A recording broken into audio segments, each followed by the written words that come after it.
Hey guys, and welcome to an epic scrap on the plains of the Mosquito Swamps, where we will be having Mr. Tefel leading the mighty The Drowned, one of the sub-factions here for the Vampirates, up against Drama in the Box, which is an awesome name, and Drama in the Box, who is off at Clan VM, it would seem, shall be bringing the Dino Boys to action, my favourite Lizardmen warriors, with the triple Salamander Hunting Pack Gambit, which can sometimes go really well, sometimes go really, really poorly. We'll also be seeing a wild Oxyotl pick. Haven't seen him picked that often in recent times. Of course, when he first came out, everyone was all about the Oxyotl hype, and now I don't see him that much, but hopefully we'll get a good run in with him today. So for the forces of the Vampirates here, we do of course have a glorious, rather beautiful, bloated corpse in the back line, looking to jump on the enemy, so we'll try to keep a little eye out on him and see where he goes and if he manages to actually pay for himself.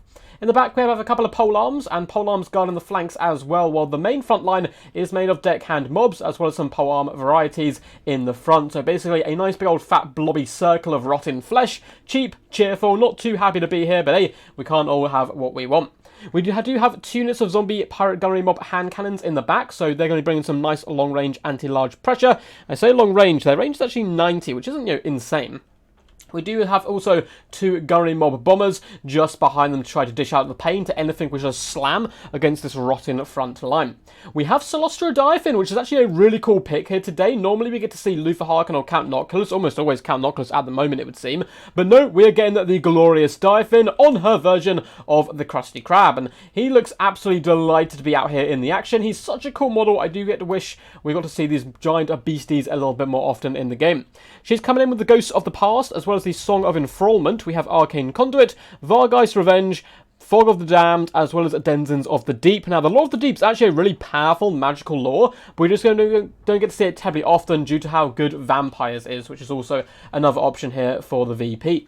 We have a Gunnery White in the back here, of course, coming in with all the usual stuff, but just the one today, which is quite a nice change. And we have a Necrofex Colossus, who is just standing a daunting target above the battle lines of the rest of his friends and allies.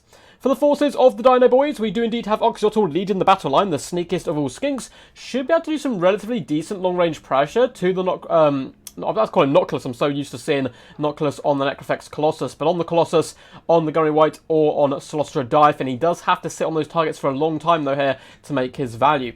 Main battle line is a mixture of red-crested skinks with a little bit of a Sauros in the centre, and a load of skink cohorts with javelins to back them up, with Kroxigors as well. 1, 2, 3. Now you'll often see Kroxigors up against factions such as VP, Skaven and Dowie, because they can push through into the enemy back line. Not the biggest fan of this strategy personally myself, but it has obviously worked for numerous people as well. So, certainly if you've got a tactic and other people don't like that tactic, don't let that bring you down. Bring that tactic if it works for you.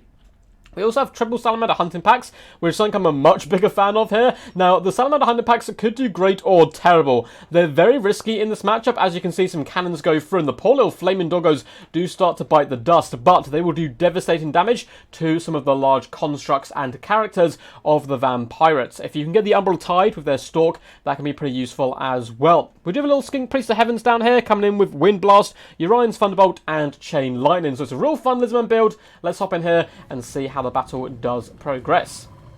Oxyottl's just vibing right now, getting ready to line up those shots, and boop, there he goes, doing a little 360 no-scope on the Diaphin, and actually starting to stack up some relatively decent damage. The hand gunners and deck gunners in the back are starting to unleash some fire here on the enemy, and they'll be able to do some relatively decent work. Necrofex Colossus also lining up some shots. Interesting to see who he is aiming at. Most likely the Kroxigor, I would assume, at least for the start, if not the Salamander Hunting Packs. Kroxigors are starting to lead the charge with their red-crested skink allies. Salamander's trying to whip around the flanks. Again, not the worst idea in the world. We do have the first Rotten Promethean Summon going down in the front, going to countercharge the red-crested skinks, and they will do fantastic work up against them. Red-crested skinks will be able to dish back a decent amount of pain, but this is just a summon, of course, so hey, it doesn't matter that much. It looks like Salamanders are trying to burn through the front line as quickly as possible to allow the Kroxigor and red-crested skinks to just ramrod into the enemy where possible. Bombers are doing some horrific damage right now onto those red-crested skinkies, who are not having a good time whatsoever. Lovely bit of placement here with the Salamander Hunting Packs, who are starting to rain fire down on the Diaphin herself, and she's taking some pretty substantial damage at the moment. Nothing too crazy, but she doesn't want to be sitting there in the fire too long, or she will of course be cooked and roasted. Javelins are starting to launch in as well. Looks like they're going after those bombers with the assistance here of the Salamander hunting packs. Skinks now need to push in once they've used up their ammunition. Lovely little wind blast is going to catch those bombers off guard there. Kroxgor are attempting to push through, but they've been pinned in place here by polearms, and the Salamander hunting packs are starting to roast the gunnery mob hand cannons in the back, which, hey, isn't a bad target whatsoever. It's kind of interesting to see these guys in play. I don't get to see them terribly often at all, but they are starting to reap some pretty bloody havoc amongst the hunting packs themselves. Source Warriors have managed to push now into the back line, which is good news for them. They are hopping on top of those hand cannons and trying to rip and tear them apart with fang, claw, and club. Kroxgors are just fighting polearms, which is a really bad situation for them. The polearms don't have the greatest melee attack stats, but Kroxgors don't have the best attack or defense themselves, though they do hit very hard, but they don't want to be sticking here because they're only taking a huge amount of damage. Requisite Skinkies are trying their best to protect some of the Salamanders up against the damned Knights Errant, but damn those Knights Errant! They're doing a good job, and they actually shatter some of those Salamanders in the back there. We are going to be seeing a big old spell come down. It is a chain lightning looking to hit here a lot of the hand cannon crews, and it's doing some pretty awesome work, ripping and tearing through them. 4 would be proud. Kroxgors decide, you know what, we don't really want to fight polearms, so we're simply going to walk away from them, push in, and start running over the bombers. And the Lizardmen are starting to get into the back line, so a nice little summon here of Rotting Prometheans is going to try to keep them at bay as much as possible. Lovely use of enchanted ballistics going down now, increasing the reload skill and accuracy of all of these range units, and that's quite a considerable amount. We have deck gunners, we have hand cannons, we also have the Necrofex Colossus itself. Salamanders are moving around the right-hand flank, trying to come through the trees to get into the backbones of this VP build. Kroxgors, unfortunately, do get pushed back, and the skink cohorts are going to be moving forward. More Kroxgors, unfortunately, do bite the bullet. I see a load of people bring them, so there certainly is a load of merit to this style of build. I just never seem to be able to get the most out of my Kroxgors, unfortunately. Beautiful little animation here as the Fog of the Damned does come down, reducing the melee attack and leadership of all by near enemies, which is did some good work to those skinks who have actually been terrified and forced off at this moment. Oxyotl is still full HP, but also has like 2/3 of his ammunition, so he really hasn't been able to shoot all game, and he's only got 15 kills, unfortunately. Probably not the best damage value, but the lower Diaphin gets, the more damage he will do. He has that scaling damage, and oh no, one of the skinks literally just got gobbled up there by the Crabbo. That is absolutely disgusting. It worked, but a lovely animation there. Diaphin starting to take down to about half HP at the moment. Skinks are desperately trying to force their way into the back line. Even the little skink priest is having to get down and dirty. They're basically ignoring this Colossus because there's simply nothing which can bring it down. And we're trying to hop on top of the hand cannons and bombers and finish them off for good if at all possible. Now, do we have any Salamanders left? Because they're going to be very key in the late game to bring down some of these larger constructs and characters that are left. We have 10 Salamanders on the left-hand side. We have 13 down here. I think the third unit did unfortunately shatter in the early stages of the game. Now, Slosher Diaphin is starting to get a little bit danger low. Balance of power is very healthy at the moment in the favour of VP, but maybe if Oxyotl can, with the assistance of the Salamanders, bring down the Diaphin, there could indeed be hope, because not much of this is actually going to be able to catch and deal with Oxyotl himself, although his ammunition is now finally starting to waver. But unfortunately, it looks like Armor Losses is going to kick in, and it shall be a Pyrrhic victory there for the forces of the Vampire Coast.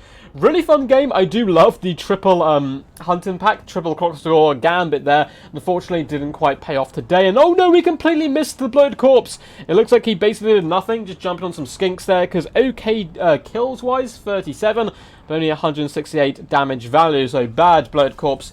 You were not glorious enough. It's really fun to see Celestia Diaphin in action. She's a character you don't get to see terribly often, but here you can see she kind of got carried by the rest of her build. Now, she is a big pincushion, which does, of course, have its bonuses. If you're going to bring her, I would also recommend bringing a little vampire with just Invocation Heck to really kind of milk as much value out of her as possible, and at the same time make her an even bigger squishy pincushion who can also heal and absorb damage, because she took a ton of shots there from Oxyotl all game, from the hunting packs, but still survived, and that allowed the rest of the build to prosper, because they were so busy trying to take her down, they couldn't shut down the back line.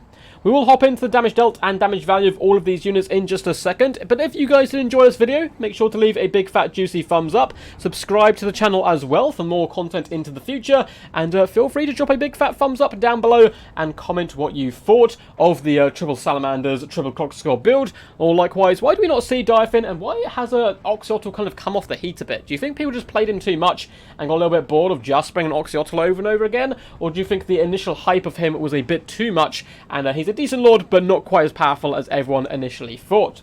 Love to hear your guys' opinions.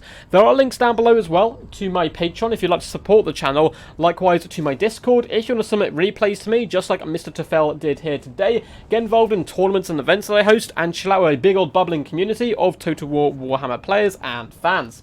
But anyway, back to damage dealt and damage value. Diaphin had some cool attack animations, but only 722 value. 91 kills really helped clear out the chaff. Guardian Whites are always quite good, basically full health in the later stages of the game and 600 damage value, and the zombies were born to die, and they did that expertly here. This unit, though, on the flank was engaged with croc scores for quite some time, getting 600 damage value, which is fantastic there for zombies. Now, the bombers didn't get the best value, 300 and 575, but 71 kills and 30 kills goes a long way in clearing out that skink chaff and helping to protect the back line, so I do like that play quite a bit. Finally getting to see hand cannons in action is pretty wild. They did get a fire for a large portion of the game and got okay value. 760 and 576 isn't the best, and deck gunners I think are just better in every sense. 1,254 damage value on them. I think just cutting these guys out and including more of these would probably go a long way. But at the same time, hey, they're a fun thematic unit. Bloaty Boy, we're not going to talk about him because he's dishonoured us by not getting a huge amount of kills and points. But the Necrofix Colossus, 800 damage value, not shabby whatsoever, was still basically full health into the later stages of the game. As for drama in the box, Oxyotl, 1,640 damage value, so good work there, really just dragging down Diaphin at all possibilities. But unfortunately, not being able to actually take her down and kill her was a big drawback for drama in the box, because some of his troops got trapped on her and he then couldn't really push into the back line effectively. Little Skink Priest of the Heavens did do a lovely chain lightning at one point, but apart from that he was pretty docile.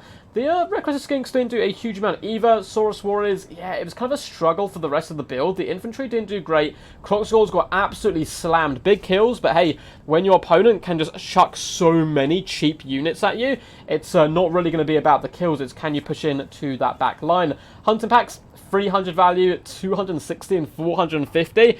Yeah, these 6 units, unfortunately, I love the idea, but it didn't quite pay off today. Anyway, guys, hope you enjoyed. Until next time, peace, peace. And as always, stay awesome.